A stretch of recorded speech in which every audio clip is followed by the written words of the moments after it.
자, 이번에 볼 작품은 금오신화 작품 중에 하나인 이생규장전이라고 하는 구성이야.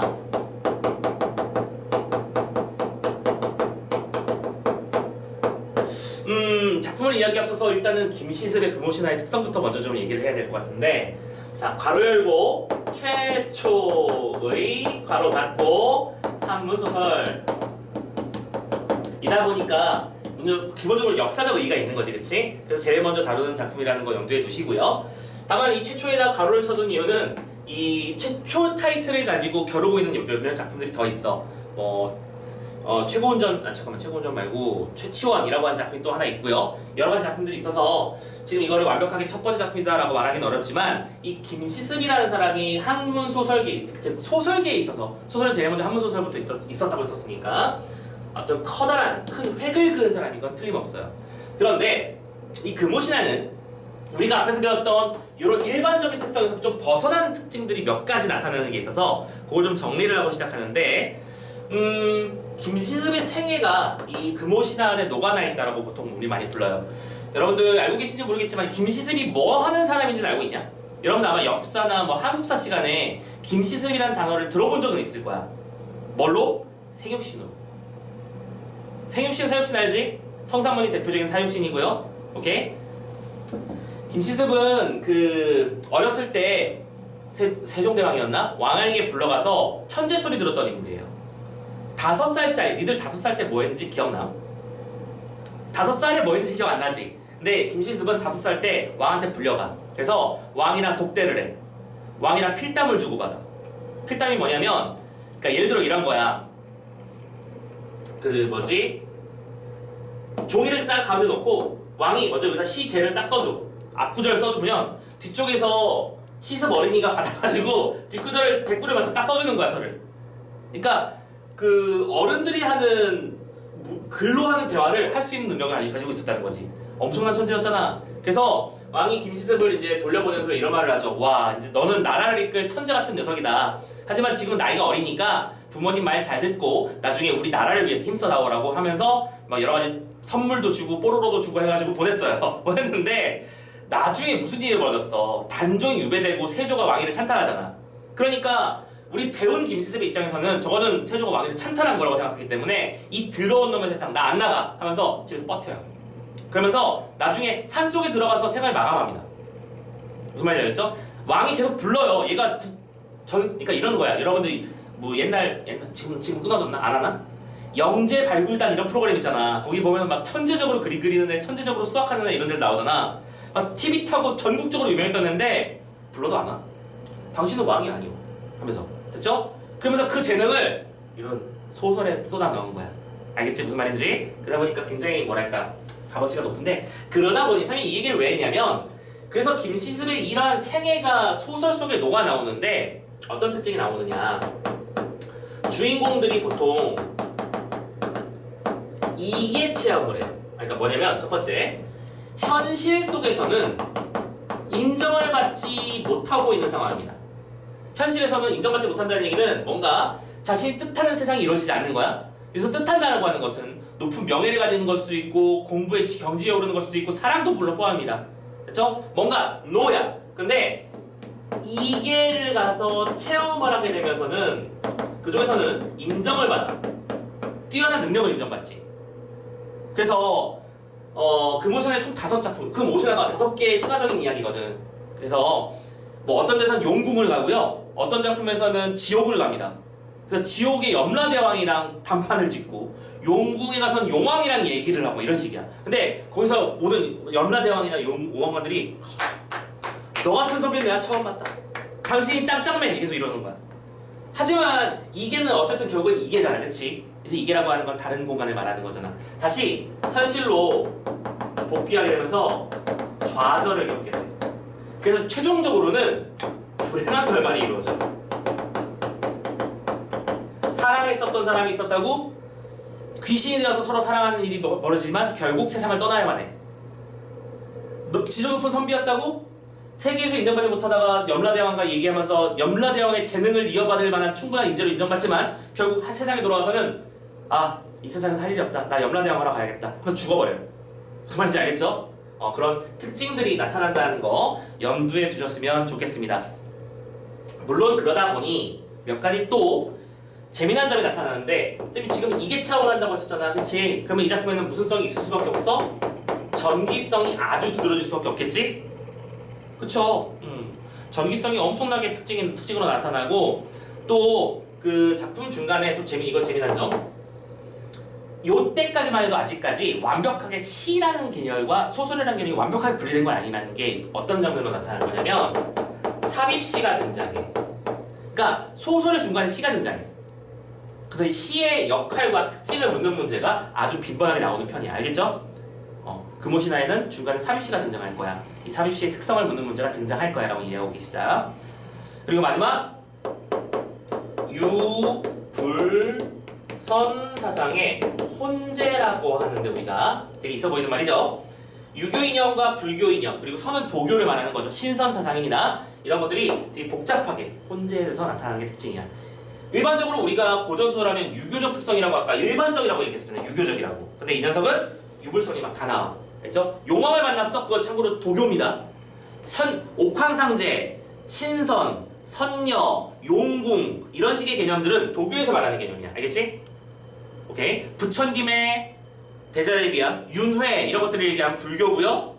부모에게 충을 다하고 효를 다하고 임금께 충신불사 이곤하는 것들은 유교이념을 말하는 것이죠. 됐죠? 이런 것들이 되게 짬뽕돼서 나타난다. 이런 특징들이 있다는 것만 큰 틀로 이해해두고 작품을 시작했으면 좋겠습니다. 됐죠? 자, 그러면 우리가 보게 될 이생규장전이라고 하는 작품은 그 요소들 중에서, 참고로 이 작품은 연애 지상주의 소설이에요. 결국 연애 소설입니다. 연애 소설인데 작품의 제목을 이렇게 끊어 있는 거야. 이거는 이생규의 장전이 아니고요. 이거는 이생의 규장한 전이에요. 됐죠? 참고로 이때 생이라고 하는 건 미스터 정도로 이해하시면 됩니다. 그래서 유생이라고 하지. 보통 우리가 한참 글 공부하는 아직 과거에 합격하지 않은 선비들을 생이라고 부르죠. 오케이, 우리가 학생할 때 그 생입니다. 그래서 이 생은 이시성을 가진 생이에요. 이군이 규장을 한 이야기입니다. 근데 규장은 뭐냐면 담 너머로 편지를 보내며 구애하는 걸 규장이라고 불러요. 오케이? 그런데 이거 굉장히 특이한 일이라는 거예요. 왜 특이한 거냐면, 얘들아, 조선시대의 결혼 개념을 선생님이 한번 설명해 드린 적이 있었나? 조선시대에서 결혼을 한다는 개념은 이런 거야. 결혼은 원래 남자끼리 하는 거야. 조선시대에서 결혼은 남자들이 하는 거야. 여기서 말하는 남자라고 하는 건 집안의 어른인 아버지를 말하는 거야. 가부장 시대잖아. 국형쌤에게 아들이 한 명 있고요, 국진쌤에게 딸이 한 명 있으면 국형쌤하고 국진쌤이 서로 친해. 그래서 야, 우리 둘이 서로 사돈을 맺지 않겠는가? 나는 자네 정도의 인물이라면 자네의 딸도 훌륭할 거라고 생각하네. 이렇게 되는 거지. 그래서 둘이 결혼을 약속하는 행위가, 그러니까 혼인을 약속하는 행위가 결혼이에요. 그럼 참고로 이 사람이 내 남편이 되는 거고 내 아내가 되는 거구나, 이렇게 되는 겁니다. 그러던 시절이에요. 됐죠? 근데 그러던 시절에 지금 뭐가 나왔어? 규장의 때잖아. 작품 속에 자유연애사상이 등장한다는 거야. 신통하죠? 지금이야 자유연애는 되게 당연한 거 아니야? 내가 사랑하고 내가 평생 함께할 사람을 내가 선택하잖아. 그치? 아버지가 얘랑 결혼하려고 해서 저는 얘랑 결혼하려고 이렇게 하는 거 아니잖아, 요즘엔. 물론 그런 사람들 일부 있을 거야. 일부 있겠지만 대부분 그렇지 않아. 근데 이거는 그런 개념을 이미 벌써 거기서 쓰고 있다는 얘기지. 자, 그래서 두 사람이 사랑을 하는데, 참고로 이 두 사람은 그러니까 총 3번의 만남과 이별을 하게 돼. 제일 처음 만났을 때는 규장을 하는 관계 속에서 첫눈에 반해요, 서로에게. 오케이? 여기서 최랑이라고 불리든가? 잠깐만. 최랑이라고만 나오나? 이름이 그냥 최랑이라고만 합시다. 참고로 이 작품의 주인공 2명은 이생과 최랑의 사랑이거든. 근데 이 최랑도, 랑은 뭐냐면 남자라는 뜻입니다. 아시겠죠? 이시성을 가진 남자아이와 최시성을 가진 여자아이의 사랑 이야기입니다. 됐죠? 이런 상태인데, 이생이 어느 날 길을 가는데 담 너머에서 하오 여자 소리들이 들려. 뭐지? 하고 쳐다봤는데 너무 이뻐. 대박, 겁나 이뻐. 그래가지고 담 너머로 편지장을 쫙 날렸어요. 종이 들어가가지고. 펼쳐봤더니 오, 글도 글 잘 써. 여자가 봤더니 글도 잘 쓰고 내 신경도 다 울려. 이 사람은 누굴까 하면서 서로 이제 그 뭐지 만남이 이어지다가 두 사람은 사랑에 빠지게 돼요. 사랑에 빠졌는데 문제는 첫 번째 이 두 사람의 만남은 신분의 차이로 인해서 좌절되게 됩니다. 오케이? 어디 감히 네가 아무리 뭐지 재산이 많은 상인 가문 집안이라고 해도 어찌 감히 양반과 결혼을 하겠느냐 하면서 최씨 그 뭐지 둘이 이제 결혼을 한 해 만에 막 서로 이제 너 없이 못 살아 이렇게 하고 있는데 이 최랑의 집에서 아니면 원래 이생규장전이니까 잠깐 이승상이구나. 기억이 안 나. 아무튼간에 집안의 반대로 인해, 오케이? 그러니까 약간 로미오와 줄리엣 개념입니다. 집안의 반대로 인해 두 사람은 헤어지게 됩니다. 이생을 너희 새끼 하라는 공부 이생이잖아 아직. 하라는 공부는 안 하고 연애만 사업이만 하고 있다고? 이 새끼야 너 산속으로 들어가 가서 공부해. 그래서 산속으로 처박혀요. 근데 그 사이에 최랑이 아주 깊은 병에 성사병이 걸려서 죽을 위기에 처했고 이생 역시 제정신이 아닌 상태가 됩니다. 그래서 부모가 만나서 이대로는 둘 다 죽는다. 죽느니 결혼시키자. 그래서 두 사람은 결혼을 하게 돼요. 오케이? 혼인을 하게 됩니다. 그쵸? 혼인을 하면 좋았어요. 그런데 문제는 혼인을 한 지 불과 얼마 지나지 않아 홍건적의 난이라고 하는 홍건적의 난이 등장했으니까 고려시대지 그치? 우리 고려시대가 배경입니다. 난이라고 하는 사건 때문에 두 사람은 또 찢어지게 돼. 이 과정에서 이생이 도망을 갔는데 제정신이 아닌 상태로 도망간 거야. 최랑이 뒤처진지도 모르고 이생 혼자 도망가 버린 거지. 그리고 최랑은 뒤쳐져 있다가 여자의 몸이니까 아무래도 그 악독한 녀석들의 손에 잡혔겠죠. 잡혔을 때 최랑이 그러니까 겁탈당할 위기에 처했을 때 단도를 들고 자신의 목을 팍 찔러요. 그냥 여러분들 은장도라고 알죠? 은장도 요만한 칼 있죠. 야, 은장도는 여성의 몸을 지키기 위한 칼이라고 알고 있는 사람들이 많던데 몸을 지킨다는 개념은 뭐냐면 죽음으로 내 몸을 지킨다야. 겁탈당하고 돌아가잖아? 오케이? 그러면 더 이상 여자 역할을 못한다는 겁니다. 당한 건데요. 됐죠? 그래서 차라리 죽어버려라는 의미로 은장도를 주는 거야. 그러면서 최랑이 너희 같은 개 돼지들의 몸을 겁탈당하니 차라리 죽겠다 하면서 찔러 죽어버린 거야. 그렇게 해서 두 사람은 또 현생에서 인연이 끝나버린 거야. 죽었는데 이생이 가만 돌아보니까 이 사람 어디 갔지? 아마 죽었을 것 같으면서 혼자 흑흑흑 하고 울고 있는데 무슨 일이 벌어지냐? 이제 막 전쟁이 사람들이 막 쳐들어와가지고 막 불나고 다 엉망진창이 된 폐허가 된 집에 돌아와서 흑흑대면서 이제 울고 있는데 어디서 발소리가 저벅저벅 들려와. 최랑이 내 눈앞에서 걸어오고 있는 거야. 분명히 죽었을 거라고 예상되는데 최랑이 저벅저벅 걸어오니까 이생은 그게 사실인지 아닌지 믿지도 않고 일단은 믿고 보는 거야. 여보 돌아왔구려. 참고로 그 여인인 최랑은 현재 귀신입니다. 아시겠죠? 그래서 이걸 뭐라고 하냐면 인귀교환이라고 불러요. 사람과 귀신이 서로 사랑하는 얘기입니다. 아시겠죠? 사람과 귀신의 사랑이 벌어져요. 자, 하지만 한쪽은 사람이고 한쪽은 귀신이잖아. 그래서 나중에 밝혀지는 거야. 우리가 보는 스토리가 참고로 우리가 보는 스토리가 여기부터입니다. 아시겠죠? 여기부터 볼 거야. 그래서 사건이 벌어졌는데 어느 날 최랑이 말하죠. 지정된 시간이 다 됐습니다. 그러는 거야. 그치?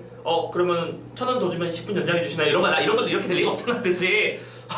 저는 명부에 소속되어 있는 몸이고 옥황상제께서 제가 얼마나 지조와 절개를 지켰고 얼마나 불쌍하게 세상을 떠났는지 아셨기 때문에 저에게 잠깐의 시간 여유를 주신 겁니다. 세상에서 다 풀지 못한 회포를 풀라고요. 자, 이제 저 돌아가야만 해요. 여보 안녕 하면서 시 쓰고 가요. 오케이, 삽입시. 됐죠? 그러니까 이생도 그렇잖아. 어쩔 수 없잖아. 그렇지? 이거는 말 그대로 삶과 죽음이라는 경계 속에서 두 사람은 헤어질 수밖에 없는 거야. 그래서 이생도 어떻게 되냐면 시름시름 앓다가 죽어요. 참고로 이 작품의 결말장면이 죽음입니다. 됐죠? 물론 이 작품이 그냥 끝도 없이 비극적으로만 흐르기를 막는 장치가 있는 건 사실이지만 그 나중에 얘기하고 이렇게 해서 이 두 사람의 만남과 이별의 스토리를 보는 게 바로 뭐다? 이생규장전이다. 이렇게 이해하시면 되는 거야. 됐지? 그럼 왼쪽은 두 사람의 만남이고 오른쪽은 두 사람의 이별이지? 되셨나요? 이 축을 이해하고는 계셔야 할 것 같습니다. 됐지? 전체 스토리는 이러하고요. 자, 그러면 실제로 작품 속의 장면들이 어떻게 되는지 한번 읽어 넘어가 봅시다. 선생님이 전체 스토리만 알려드린 거야. 자, 울고 있었어. 근데 어디선가 저벅저벅 발소리가 났고 쳐다보니까 최랑이 온 거야. 참고로 귀신입니다. 자, 가자. 장차 100년의 로애락을 누리려 했는데 어찌 횡해 안타까운 일을 맞아 구렁텅이라고 알죠? 구렁에 넘어질 줄 알았겠습니까? 이리 같은 점들에게 정조를 잃진 않았지만 이거 최랑이 말이겠죠, 그쵸? 정조를 잃은 건 아니지만 육체는 진흙창에서 찢겼지요. 절개는 지중하고 목숨은 가벼워 해골은 들판에 던져졌으나 혼백을 잃을 곳이 없습니다. 가만히 옛일을 생각하면 원통한들 어찌하겠습니까? 이제 당신과 그날 깊은 고향골짜기에서 헤어진 뒤 속절없이 짝 잃은 새가 되었지요. 두 사람이 헤어짐을 말하고 있다. 이제 저희 환신은 인생에 돌아왔습니다. 환신은 인생에 돌아와 밑줄 쳐놔야겠죠? 그럼 이거 뭐예요? 전기성의 요소입니다. 그죠? 전기적 요소, 전기성. 환신이 되잖아요. 나 몸만 영혼이 돌아왔어요. 이 세계에. 남은 인연을 맺어 옛날의 굳은 맹세를 결코 헛되게 하지 않으려고 합니다. 당신 생각은 어떠십니까? 라고 말했죠. 자, 그러면 봐봐. 지금 이 구조 자체가 보여주는 특성을 잘 봐. 만났다가 이별했다 다시 만나지만 만나면 다시 이별하기 마련이고 이별하면 다시 만나고 만나면 다시 이별하는 그런 구조 속에 있는 거지 이들이. 그럼 이건 무슨적 세계관인 거야? 불교적 세계관에 있는 거야. 맞지? 불교의 특성이 드러나는 거죠. 왜? 불교는 윤회니까 계속 빙글빙글 도는 거야. 만난 사람은 이별하기 마련이고 이별한 사람은 만나기 마련이거든. 이해됐나요? 그래서 전기성하고 불교적 세계관 잡아놓자. 됐지? 계속합니다. 이생은 그것이야말로 나의 소원이지 하면서 말을 주고받다가 여보 어떻게 됐어? 막 울고 있습니다. 그러다가 이생이 물어봅니다. 우리 집 재산은 참 이 장면 보면 우리 남자가 참 능력 없어 보이지 않냐? 결국에는 자기 몸만 도망친 거잖아. 그런다고 하면 얘는 심지어 와이프 죽었는데 우리 재산은 어떻게 됐어요? 라고 물어보고 있는 겁니다. 지금 가산. 재산은 어떻게 되냐고 물어봤더니 골짜기에 묻어놨어요. 부모님의 이거는 어떤 것이죠? 내버려둘 수밖에 없었죠. 너 영혼이잖아요. 근데 어디 있는지는 안다는 얘기입니다. 됐죠? 자, 이렇게 해서 이야기를 마치고 함께 취침하니 이쁜 적은 옛날과 조금 더 다를 바 없었어. 참고로 이렇게 부부간의 화합을 말하는 사자성어가 하나 있는데 우리는 그걸 보고 운우지락이라고 부릅니다. 알아두시고요. 부부간의 금슬을 말하는 겁니다. 이렇게 운우주락을 즐긴 후에 이튿날이 됐습니다. 재산 찾았죠? 그리고 양가 부모의 유고를 거둔 다음에 합정하고 제사를 드려 온 예를 마쳤어. 자, 합정하고 제사를 드렸대요. 이 제사를 드렸다. 이 두 사람이 만나고 난 뒤에 제일 먼저 한 일이 부모님에게 장사를 치러드리는 일이었어. 그쵸? 그럼 이거는 무슨 세계관일까? 유교적 세계관이죠. 효를 다하고 있습니다. 그쵸? 제일 먼저 하는 일이 이거니까요. 자, 그리고 나서 이생은 벼슬을 구하지 않고 최랑과 함께 살았고 또 우연성 피랑 같던 노블도 또 다 알아서 찾아와. 다 뿔뿔이 터졌다가 우리 주님이 어디 계시지 하면서 다 쫓아와요. 알겠죠? 다 돌아옵니다. 이렇게 이생은 세상사를 완전히 잊은 채 친척이 무슨 일이 있다 해도 절대로 가지 않고 집안에서 최랑과 시집기돌이 하면서 즐거웠게 시간을 보내는 거죠. 자, 이런 상황을 우리는 뭐라고 한다? 두문불출한다 라고 부르죠. 문 밖으로 나가지 않는다는 뜻이야. 이렇게 집안에 콕 박혀서 놀아. 그런데 몇 년이 지났어. 최랑이 없는 밤 말하죠. 3번의 가약을 맺었건만. 3번? 1번? 2번? 3번. 됐지? 3번의 가약을 맺었건만 뜻대로 되지 않는군요. 즐거움이 다하기 전이지만 이별입니다. 이생이 깜짝 놀랍니다. 왜 그러시오? 저 순간의 운명은 피할 수가 없습니다.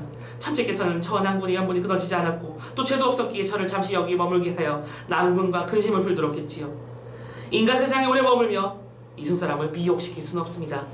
하면서 술 한 잔과 함께 시를 짓죠.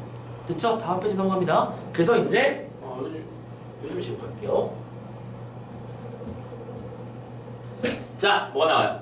그걸 보고 뭐라고 한다? 삽입시라고 부른다고 했었지? 그래서 보통 우리 삽입시의 기능과 특징을 집중해야 될 텐데요. 일단 읽어보고 갑시다. 도적대가 밀려와서 온 세상이 싸움터인데 구슬꽃 흩어지고 원앙도 짝을 잃어버렸네. 자, 지금 여기서 말하는 요 이야기는 결론적으로는 첫 번째, 지나간 사건을 요약적으로 제시해주는 기능을 하죠. 오케이? 우리 두 사람은 이런 일 때문에 지금 이런 상황에 처해서라는 걸 시 한 구절로 보여준 거잖아. 그치? 또 여기저기 널린 유해는 묻어주는 이였고 얼룩진 유호는 하소연할 것도 없구나. 고당로에 한번 내려온 무산 선녀. 자, 선녀라는 단어 보입니까? 선녀 옆에 무슨 말을 써야 될까요? 무슨 적? 도교적. 그쵸? 선녀의 존재를 인정하고 있는 겁니다. 그래서 무산 선녀가 깨진 거울이 갈라지니 하소연할 것도 없구나 그러고 있어요. 깨진 거울이 갈라졌다고요? 깨진 거울이 한자로 바꿔볼까? 파경이죠. 파국이다. 그 파국 말고 파경입니다. 거울이 깨졌다는 것은 보통 부부 사이가 끊어졌다는 뜻으로 쓰입니다. 알아두시고. 갈라지니 마음이 참 담아두다. 이제 한번 이별하면 두세 개가 아득히 멀어 저승과 이승 사이 소식조차 막히리 하면서 끝났죠. 우리 둘은 끊어질 거예요 라고 말한 겁니다. 지금. 오케이? 그들은 뭐 저승세계 가서 영원토록 행복했어 이런 식이 아니라고요. 우리 둘은 영원히 이별입니다 이제 라고 말하고 있는 중입니다. 결국 이 녀석은 시를 통해서 정서를 함축적으로 제시하고 있는 것도 맞죠? 오케이?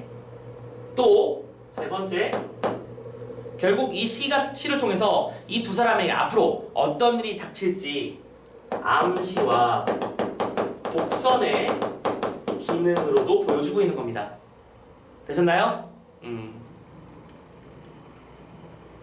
그래서 사건은 서사적인 영향이라고 보통 우리가 많이 말을 하고요. 이거는 서정적인 영향이라고 봅니다. 이렇게 삽입시의 특징을 일단 압축적으로 한번 정리를 해봤습니다. 오케이? 자, 계속합니다. 이러면서 노래를 부르는데 막 눈물이 계속 나니까 노래도 제대로 못 불러.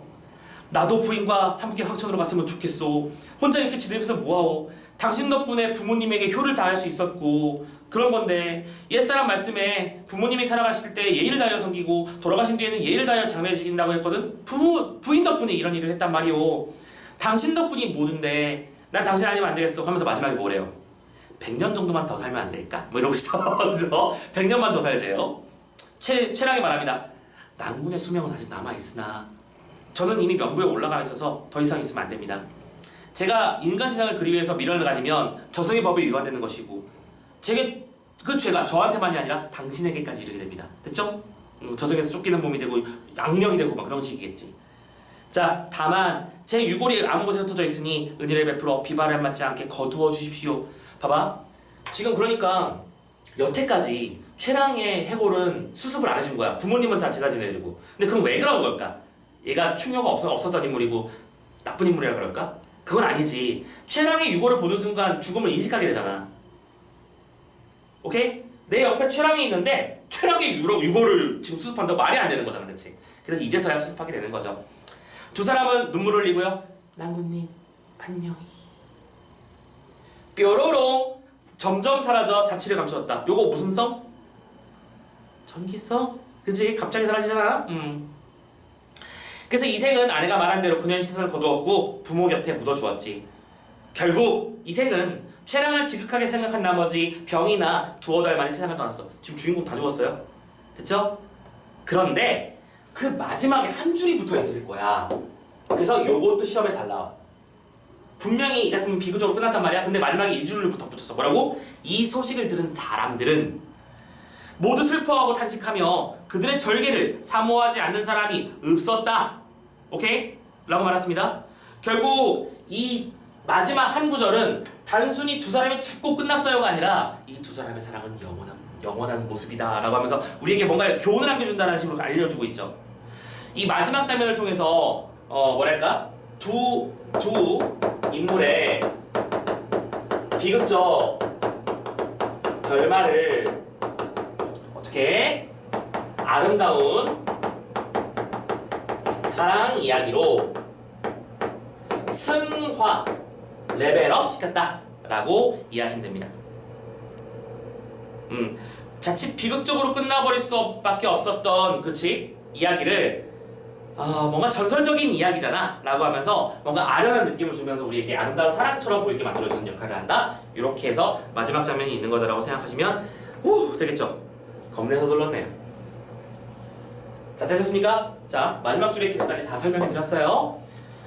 오케이, 좋습니다. 이렇게 해서 우리 이생규장전이라고 하는 작품을 봤고, 참고로 많이 취해 선생님이 고등학생 때는 다음 중 금오신화에 속하지 않은 작품 뭐 이런 식의 문제가 하나 있었거든. 옛날에 그런 식이 있었어. 앞으로 여러분들 이게 선생님 고등학교 때 외웠던 방법이야 이게. 잠깐만 이거 왜서 많이 취했남용 이러면서 외우면 만복사 저폭이라는 작품이 있고요. 이생규장전이라는 작품이 있고요. 취유부벽정기라고 하는 작품, 남연부주지, 용궁부연록 이런 작품들이 외우지 마. 그래서 안 알려주는 거야. 그냥 이런 작품들이 더 있어. 총 5개의 작품들이 있는데 이 다른 작품들이 모두 이런 식으로 어떻게 흘러간다? 진짜 그걸 지워버렸네? 현실에서 뭔가 부정적 사건을 겪은 주인공들이 이계 체험을 하면서 뭔가 긍정적 상태로 넘어가지만 결국 현실로 돌아와서 부정적 상태를 겪으며 마무리되는 이런 구조를 가지고 있다는 거 알아두시면 되고요. 이런 작품들 속에는 대부분 유불선의 사상이 혼재되어 있다는 특징도 있다는 거 알아두시고요. 마지막으로 꼭 시가 등장하더라 이런 특징도 알아두시면 이 금오신화의 전반적인 특성을 이해한 거라고 볼 수 있을 것 같아요. 오케이? 자, 고생하셨습니다. 뒤쪽에 이생규장전 같은 경우에는 문제가 좀 많이 있을 거예요. 오케이? 뒤쪽에 많이 좀 풀어오시고 또 이 뒤에 유충렬전 그 다음에 또 뭐가 있더라? 뭐 이것저것 춘향전이 있었나? 심청전이 있었나? 아무튼 간에 앞으로 한 3-4작품 정도의 소설이 더 남아있어요. 자, 소설 마지막까지 다음 주까지 해서 우리가 고전 시가랑 고전 산문까지 다 마무리 짓는 걸 목표로 하도록 하겠습니다. 자, 오늘 수업도 고생 많으셨고 다음 주도 일단은 우리 이 상태가 될 것 같다라고 말씀드렸으니까 혹시라도 좋은 소식이 있어서 만날 수 있게 되면 선생님 바로 공지할게요. 네, 고생들 많이 하셨습니다. 살펴서 들어가시고 다음 주에 만나요. 빠이. 고생하셨어요.